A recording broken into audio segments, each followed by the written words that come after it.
नमस्कार बच्चों, स्वागत है आप सबका आज की क्लास में। हम लोग कविता पढ़ चुके हैं मैथिली शरण गुप्त की लिखी भारत माता का मंदिर यह। आज हम इसके अभ्यास प्रश्न देखेंगे। बहुत कम समय में हम इसके अभ्यास प्रश्न को करना सीख लेंगे।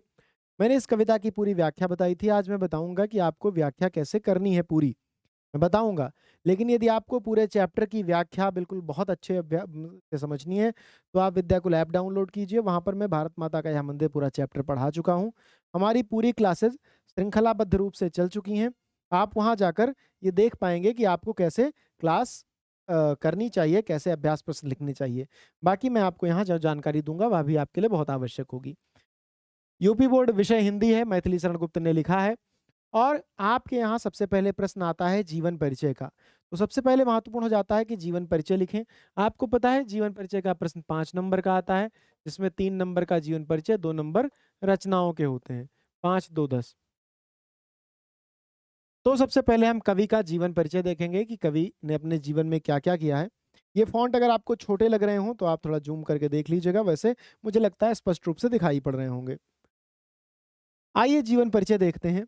बहुत शॉर्ट टाइम में हम इसको समझेंगे क्योंकि अभ्यास प्रश्न समझना बहुत कम समय का विषय है। व्याख्या समझने के लिए बड़ी लंबी क्लास होनी चाहिए, लेकिन अभ्यास प्रश्न 10 से 15 मिनट में हम समझ लें तो हमारा समय भी बच जाता है और हम चीज़ों को करना भी ठीक से समझ जाते हैं। तो अब देखिए जीवन परिचय लिखना क्या होता है। व्यक्ति कहाँ पैदा हुआ है, उसके पिता का क्या नाम है, जन्म स्थान का क्या नाम है, पढ़ाई कैसे की, किन विश्वविद्यालयों से पढ़ाई की, कौन सी नौकरी की, कौन सी रचनाएं लिखी। ये कुछ महत्वपूर्ण बिंदु होते हैं, उन्हीं को आधार बनाकर जीवन परिचय लिखा जाता है। जैसे राष्ट्रकवि मैथिली शरण गुप्त का हिंदी काव्य जगत के अनुपम रत्न है, तारीफ की गई इनकी। इनका जन्म सन 1886 में चिरगांव झांसी में हुआ था। चिरगांव झांसी, झांसी उत्तर प्रदेश का एक जिला है। इनके पिता सेठ रामचरण गुप्त बड़े धार्मिक, काव्य प्रेमी और निष्ठावान व्यक्ति थे। पिता के संस्कार पुत्र को पूरी तरह प्राप्त थे। बाल्यावस्था में एक छप्पय की रचना, छप्पय क्या है? एक छंद है, जैसे दोहा, सोरठा, रोला, वैसे छप्पय एक छंद है। ये रचना कर इन्होंने अपने पिता से सुकवि होने का आशीर्वाद प्राप्त किया। क्या आशीर्वाद प्राप्त किया? सुकवि होने का। सुकवि यानी तू उपसर्ग कवि में लगा है, मतलब सुंदर कवि, प्रसिद्ध कवि। हमने शिक्षा का इनकी शिक्षा का विधिवत प्रबंध घर पर ही था, तो घर पर इन्होंने अंग्रेजी, संस्कृत और हिंदी का अध्ययन बहुत अच्छे से किया। इनकी आरंभिक रचनाएं कोलकाता से प्रकाशित होने वाले एक पत्र में छपती रहीं, जिसका नाम वैश्योपकार था। वैश्योपकार यानी विश्व का उपकार करना, जिसका ध्येय रहा हो। उसके बाद ये आचार्य महावीर प्रसाद द्विवेदी जी के संपर्क में आए और वहां से उन्होंने इनकी कविताओं को ब्रज से खड़ी बोली हिंदी में ट्रांसफर किया। मतलब पहले ये ब्रज में कविताएं लिखते थे, फिर ये खड़ी बोली हिंदी में लिखने लगे। और उसके बाद इनकी प्रतिभा और प्रस्फुटित हुई महावीर प्रसाद द्विवेदी से मिलने के बाद। उसके बाद इनकी रचनाएं सरस्वती में छपने लगी। सरस्वती पत्रिका का संपादन महादेवी प्रसाद करते थे। साकेत महाकाव्य के सृजन पर इनको हिंदी साहित्य सम्मेलन द्वारा मंगला प्रसाद पारितोषिक से सम्मानित किया गया। इनकी जो साहित्यिक उपलब्धियां हैं, उनके कारण इनको आगरा इलाहाबाद विश्वविद्यालय में डीलिट की उपाधि से सम्मानित किया गया। डीलिट की उपाधि कहते हैं डॉक्टर ऑफ लिटरेचर। और जैसे पीएचडी होती है ना फिलोसफी ऑफ लिटरेचर की, तो वैसे ही डॉक्टर ऑफ लिटरेचर होता है, तो उसकी उपाधि में इनको डीलिट की। उसके बाद इनकी साहित्य सेवा के कारण सरकार ने इन्हें पद्म भूषण की भी उपाधि दी और राज्यसभा में 2 बार मनोनीत भी किया। जीवन के अंतिम समय तक ये साहित्य सृजन करते रहे, अंत समय तक करते रहे। सरस्वती का यह महान साधक 12 दिसंबर 1964 ईस्वी को पंचतत्व में विलीन हो गया। किसमें? पंचतत्व में विलीन हो गया। ये है जीवन परिचय। इसको आपको 3 नंबर में लिखना है, यानी 1.5 से 2 पेज होना चाहिए। 1.5 से 2 पेज बिल्कुल मानकर चलिए, इससे कम लिखना ही नहीं है, संभव ही नहीं है। अब रचनाओं पर आ जाते हैं। 1.5 से 2 पेज जीवन परिचय होना चाहिए, रचनाओं को लेकर नहीं। रचनाएं अलग होंगी।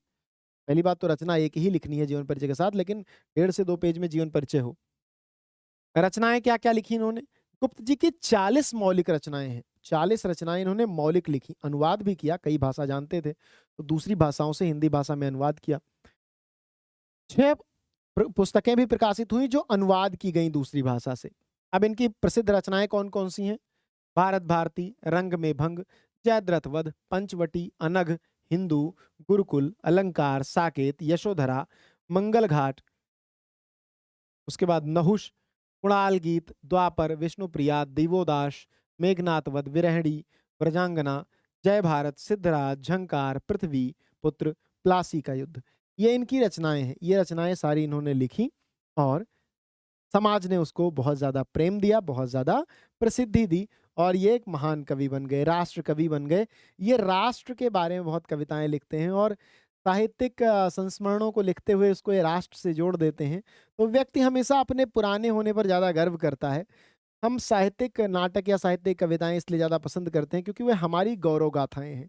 अब यदि मेरे परिवार की कोई बहुत बड़ी गौरव गाथा है, तो मैं भी उस गौरव गाथा का सम्मान करूंगा और वैसा बनना चाहूंगा। साहित्यिक कविताएं वहीं फायदा करती हैं। आइए आगे बढ़ते हैं। अब देखिए, जो आपका model paper government of UP ने जारी किया है, जो भारत सरकार ने जो जारी किया है, भारत सरकार नहीं, उत्तर प्रदेश सरकार ने, उत्तर प्रदेश सरकार ने जो आपका मॉडल पेपर हिंदी का जारी किया है, उसमें उन्होंने कहा है कि पद्यांश पर आधारित 3 प्रश्नों का उत्तर देना होगा। क्या होंगे पद्यांश पर आधारित 3 प्रश्न?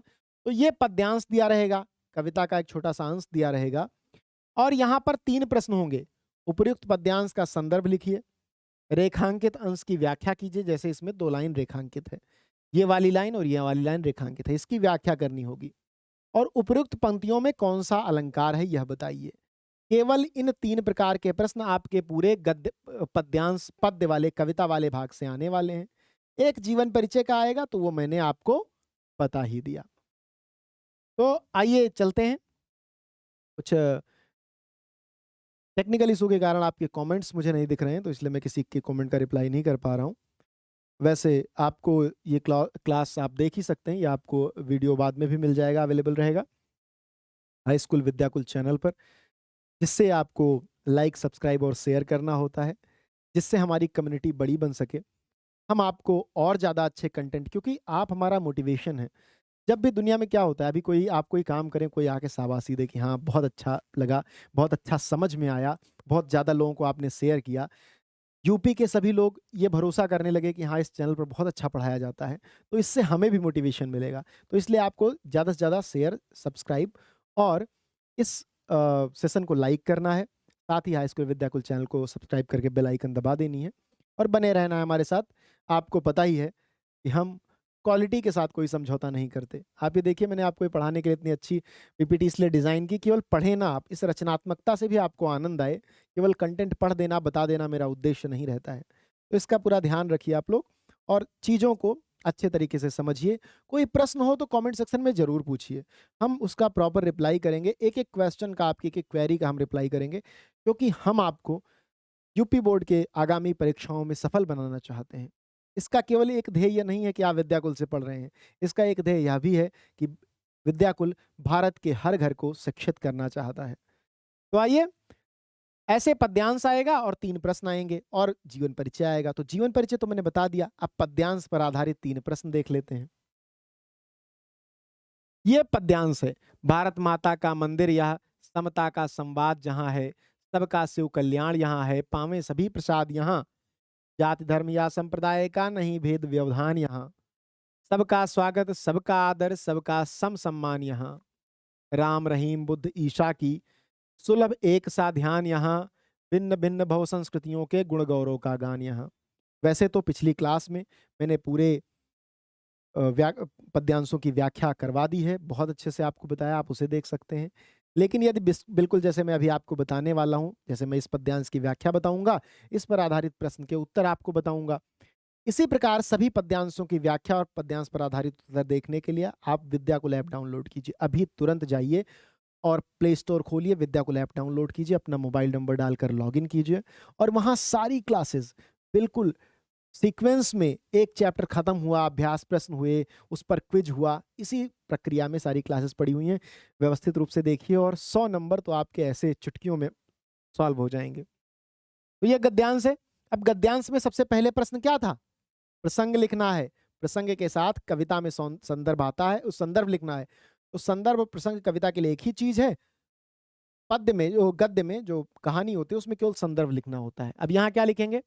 प्रस्तुत पद्यांश हमारी पाठ्य पुस्तक हिंदी के काव्य खंड में संकलित एवं मैथिली शरण गुप्त द्वारा रचित भारत माता का मंदिर यह शीर्षक से उद्धृत है। क्या क्या उद्धृत है? प्रस्तुत पद्यांश। प्रस्तुत पंक्तियों में कवि समस्त भारत भूमि को भारत माता का मंदिर पवित्र स्थल बता रहा है। बताते हुए उसकी विशेषताओं का वर्णन भी कर रहा है। विशेषताएं, क्यों वह प्रसिद्ध है, क्यों वह पवित्र है, इसकी विशेषता का वर्णन हो रहा है। व्याख्या। इन पंक्तियों में कवि अपने देश को भारत माता का मंदिर बताते हुए कहता है कि भारत माता का यह ऐसा मंदिर है जिसमें समानता की ही चर्चा होती है। सभी लोग समान हैं। इस पद्यांश की व्याख्या में बहुत पहले पिछली क्लास में बहुत अच्छे से बता चुका हूं। यहाँ मैं ये बता रहा हूं कि आप कैसे लिखेंगे। अब देखिए, मैंने सभी पद्यांशों की व्याख्या कर, मतलब जो लाइनें जितनी हैं सबकी व्याख्या कर दी है। परीक्षा में यदि 2 लाइन आए तो आप उसको निर्धारित कर लीजिए कि आपको कितना लिखना है। यहाँ पर सभी के कल्याण की वास्तविक कामना की जाती है और यहीं पर सभी को परम सुख रूपी प्रसाद की प्राप्ति होती है। इस मंदिर की यह विशेषता है कि यहाँ पर जाति धर्म या संप्रदाय का कोई भेदभाव नहीं है। किसका भेदभाव? जाति धर्म या संप्रदाय का कोई भेदभाव नहीं है। यानी इस मंदिर में ऐसा कोई व्यवधान या समस्या नहीं है कि कौन किस वर्ग का है, किस जाति का है, किस धर्म को मानने वाला है, कैसी पूजा पद्धति का पालन करने वाला है। हर व्यक्ति की यहाँ व्यक्तिगत स्वतंत्रता है। वह चाहे जिस भगवान की पूजा करे, चाहे जैसी पूजा पद्धति अपनाए। सभी लोग समान हैं, सभी का स्वागत है। आर्टिकल 14 से लेकर के आर्टिकल 21 तक भारतीय संविधान में, या यूं कहूं 22 तक, या यूं कहूं कि 32 तक, आपके अधिकारों और उसके उपचारात्मक प्रावधानों का उल्लेख है संविधान में। संविधान पढ़िए।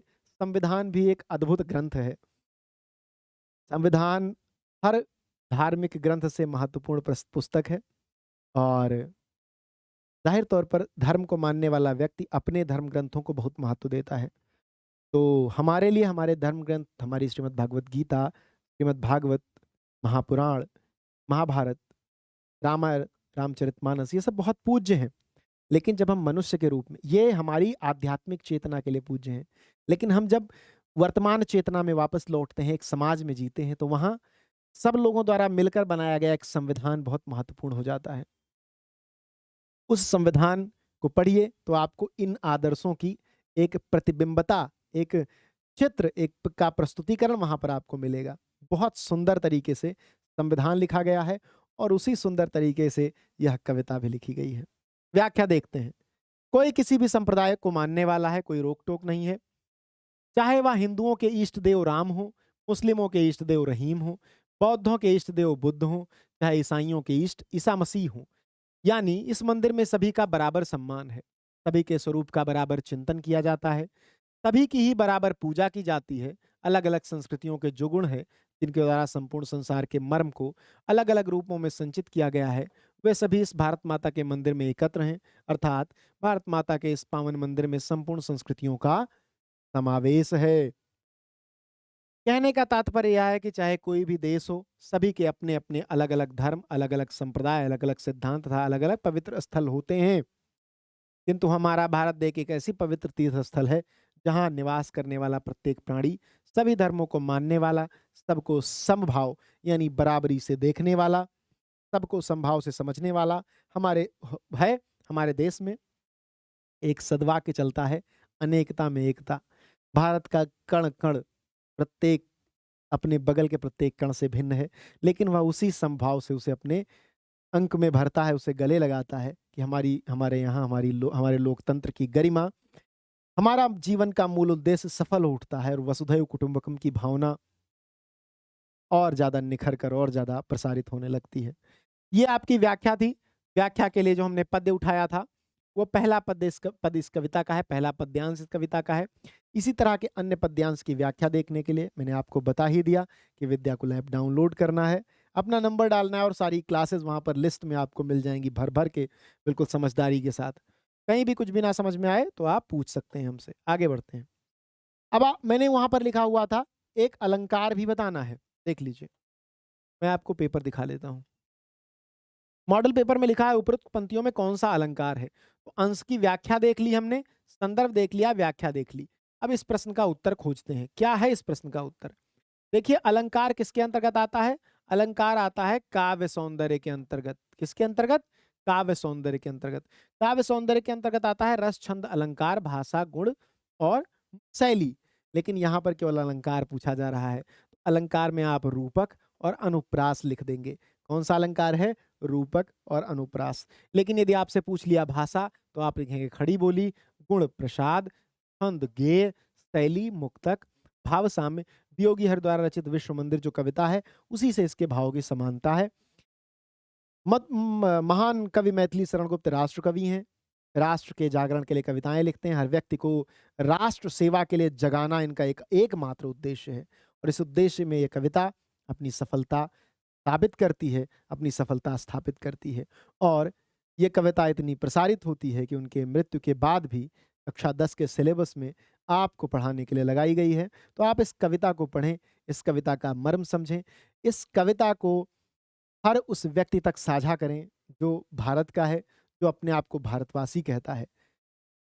सेशन को शेयर करें, लाइक करें, चैनल को सब्सक्राइब करें, बेल आइकन दबाएँ और बने रहें हाई स्कूल विद्याकुल के साथ क्योंकि यहाँ सभी कोर्सेज़ आपको बहुत ही वेल सेटल्ड मैनर में, बहुत ही क्रमबद्ध मैनर में, बहुत अच्छे कंटेंट के साथ प्रोवाइड किए जाते हैं। साथ ही विद्याकुल ऐप डाउनलोड करना ना भूलें क्योंकि आपको यदि बनना है टॉपर तो उसमें विद्याकुल ही आपका एकमात्र साथी बनने वाला है। बहुत-बहुत धन्यवाद, मिलते हैं नेक्स्ट सेशन में। शुभकामनाएँ।